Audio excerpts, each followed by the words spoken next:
হয়, ঢেকিয়াজুলিৰ শিঙৰি চাপৰিত কৃষকসকলে গঢ়ি তুলিছে কৃষি বিপ্লৱ আৰু এতিয়া এই শিঙৰি চাপৰিত বিভিন্ন খেতিৰে কৃষকসকল স্বাৱলম্বী হৈছে।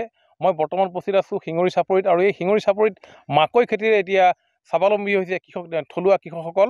মোৰ সহযোগী বিষয়ে দেখুৱাব আচলতে এয়া শিঙৰি চাপৰিৰ দৃশ্য। ইয়াতে বিঘা বিঘা শ বিঘা আচলতে মাকৈ খেতি কৰিছে কৃষকসকলে আৰু এই মাকৈ খেতিৰে তেওঁলোকে লাভান্বিত হৈছে।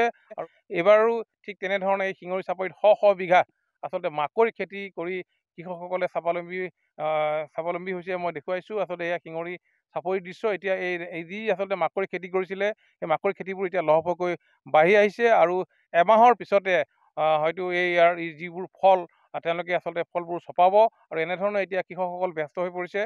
মই দেখুৱাইছোঁ এয়া শিঙৰি চাপৰিৰ দৃশ্য। ইয়াত বিভিন্ন ধৰণৰ খেতি আচলতে সেউজ বিপ্লৱ গঢ়ি তুলিছে কৃষকসকলে শিঙৰি চাপৰিত।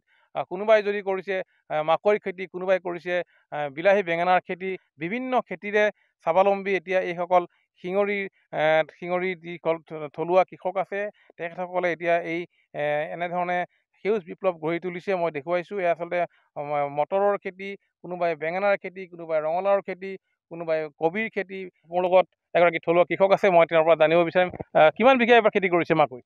এতিয়া মাকৈ ধৰক আমাৰ 20 বিঘা কৰিছোঁ। ইয়াত বিভিন্ন কৃষকে খেতি কৰিছে, বিভিন্ন খেতি কৰিছে, চব ব্যস্ত কৰি আছে। আপোনাৰ বিভিন্ন খেতি, জলকীয়া, বিলাহী, যেনেকৈ আপোনাৰ বন্ধাকবি, ফুলকবি মানে ইত্যাদি আৰু বহুত কৰি আছে। মাকৈ কেনেকুৱা লাভালাভ হয়? লাভালাভ মানে ধৰক না আপোনাৰ বিঘা কেতিয়াবা 20,000 টকা আহি যায়, কেতিয়াবা 25,000 টকা আহি যায়। মানে আপোনাৰ এনেকৈ খৰচ কিমান হয়? এক বিঘা মাটিত কিমান খৰচ হয়? আপোনাৰ বিঘাত খৰচ ধৰক না চব লৈ পিনি 5,000 টকা যায় আৰু এক বিঘাত। লাভালাভ আপোনাৰ 20,000 টকা হৈ যায় প্ৰতি বিঘাত। প্ৰতি বিঘা 20,000 টকা হয়। এইবাৰ আপুনি কিমান কৰিছে? এইবাৰ আমাৰ 20 বিঘা কৰিছোঁ মই। আপোনাৰ লগতে বিভিন্ন খেতিয়কে আৰু শ বিঘা কৰিছে মাকৈ খেতি? কৰিছে, শ বিঘা চবে বিভিন্ন কৰিছে, চব ব্যস্ত কৰি। আৰু আপোনালোকে এই কৃষি কাৰ্যৰ দ্বাৰাতো নিজৰ পৰিয়ালক পোহপাল দিয়ে? হয়।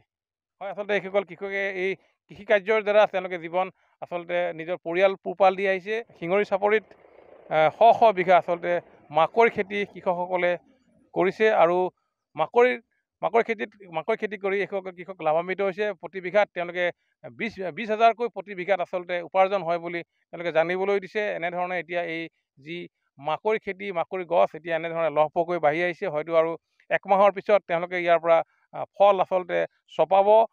প্ৰতি বিঘা মাটিত তেওঁলোকে 20,000কৈ উৎপাদন কৰি এনেধৰণে এতিয়া শিঙৰি চাপৰিত এইসকল কৃষকে গঢ়ি তুলিছে সেউজ বিপ্লৱ।